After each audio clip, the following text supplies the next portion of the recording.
Good morning. അപ്പോൾ രാവിലെ എണീറ്റ് മുട്ടയൊക്കെ പുഴുങ്ങാനിട്ട് കേട്ടോ. പിന്നെ നമ്മുടെ അരിയൊക്കെ എടുത്ത് വെള്ളത്തിലിട്ടു. ചിക്കനും എല്ലാം വെള്ളത്തിലിട്ടിട്ട് നേരെ ജിമ്മിലോട്ട് പോയി. അപ്പോൾ ഇന്ന് നമ്മൾ ബാക്കും ബൈസെപ്സും ഒക്കെ ആയിരുന്നു വർക്കൗട്ട്. അത്യാവശ്യം നല്ല രീതിയിൽ തന്നെ ബാക്കിനും ബൈസെപ്സിനും വർക്കൗട്ടൊക്കെ ചെയ്തു കേട്ടോ. പതിവില്ലാതെ ബൈസെപ്സിന് നല്ല പമ്പിങ്ങും ഒക്കെ ഉണ്ടായിരുന്നു കേട്ടോ വർക്കൗട്ട് ചെയ്ത് കഴിഞ്ഞപ്പോഴത്തേക്കിനും. പിന്നെ പതിവ് തന്നെ സുനിയേട്ടൻ ലോട്ടറിയൊക്കെ എടുക്കുന്നു. ഞങ്ങൾക്ക് വേണ്ടിയിട്ട് വേണ്ട കൊച്ചാട്ടൻ റോബസ്റ്റ പഴമൊക്കെ എടുത്തേച്ചാണ് പങ്കീസിൽ വന്നിട്ട് പിന്നെ ഒരു ചായയൊക്കെ കുടിച്ചിട്ട് വീട്ടിൽ വന്നപ്പോഴത്തേക്കിനും മാളു ചിക്കനും റൈസും എല്ലാം ഉണ്ടാക്കി വെച്ചിട്ടുണ്ടായിരുന്നു. ബ്രേക്ക്ഫാസ്റ്റും കഴിച്ച് പെട്ടെന്ന് തന്നെ റെഡിയായി കേട്ടോ. മാവേലിക്കര ഒരു ബൊട്ടീക്കിൻ്റെ ഷൂട്ടുണ്ട്. അപ്പോൾ അതിന് പോകാനായിട്ട് ഞങ്ങൾ നേരെ അവിടെ ചെന്നു. ഒരു 10 മണിയായപ്പോഴത്തേക്കിനും അവിടെ ചെന്ന് കുറേ ഷൂട്ടും കാര്യങ്ങളും എല്ലാം ചെയ്തു. എന്നിട്ട് ചെട്ടിളങ്ങരയുള്ളൊരു വീട്ടിലോണിൻ്റെ വീഡിയോയും എടുക്കണമായിരുന്നു. അവിടെയും പോയി വീഡിയോസും കാര്യങ്ങളും ഒക്കെ എടുത്തു കേട്ടോ. അപ്പോൾ എല്ലാവരും ചോദിക്കും ഞാൻ കഴിക്കാറില്ലേന്ന്. ഞാൻ പുറത്തുനിന്ന് ഇപ്പോൾ കഴിക്കില്ല. നല്ല സ്ട്രിക്റ്റ് ആയിട്ടുള്ള ഡയറ്റ് ആണല്ലോ.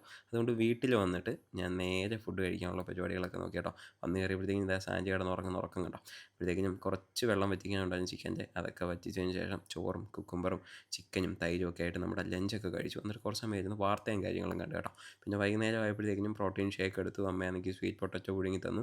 നല്ല മഴ പെയ്തു കേട്ടോ ഇടയ്ക്ക്. ഒരു കാര്യമില്ലാതെ മഴ ഇങ്ങനെ ഇടയ്ക്കിടയ്ക്ക് പെയ്യും. പിന്നെ സ്വീറ്റ് പൊട്ടറ്റോയും ചിക്കനും ഒക്കെ ആയിട്ട് കഴിച്ചു. പിന്നെ ഞാൻ പങ്കീസിലോട്ട് ഇറങ്ങി. അവിടുന്ന് ചായയും കാര്യങ്ങളൊക്കെ കുടിച്ചു. കുറച്ച് സമയം ഞങ്ങളെല്ലാം കൂടി ഇരുന്ന് സംസാരിച്ചു. വീട്ടിൽ വന്നപ്പോഴത്തേക്കിനും അവരെല്ലാവരും കൂടി ഇരുന്ന് കാപ്പിയൊക്കെ കുടിക്കുന്നു. പിന്നെ ഞങ്ങൾ പിന്നെ അവിടെ ഇരുന്ന് സംസാരിച്ചു. അത് കഴിഞ്ഞിട്ട് നൈറ്റിലേക്കുള്ള ഫുഡൊക്കെ പ്രിപ്പയർ ചെയ്ത് കേട്ടോ. ഒരു ചെറിയൊരു ഫ്രൈഡ് റൈസൊക്കെ ഉണ്ടാക്കി. അടിപൊളിയായിരുന്നു, ടേസ്റ്റി ആയിരുന്നു. ഞാൻ റെസിപ്പി സെപ്പറേറ്റ് ആയിട്ട് അപ്ലോഡ് ചെയ്യാമേ. പിന്നെ നമ്മുടെ കാലറീസൊക്കെ കാൽക്കുലേറ്റ് ചെയ്തിട്ട് പോയി കിടന്നുറങ്ങി.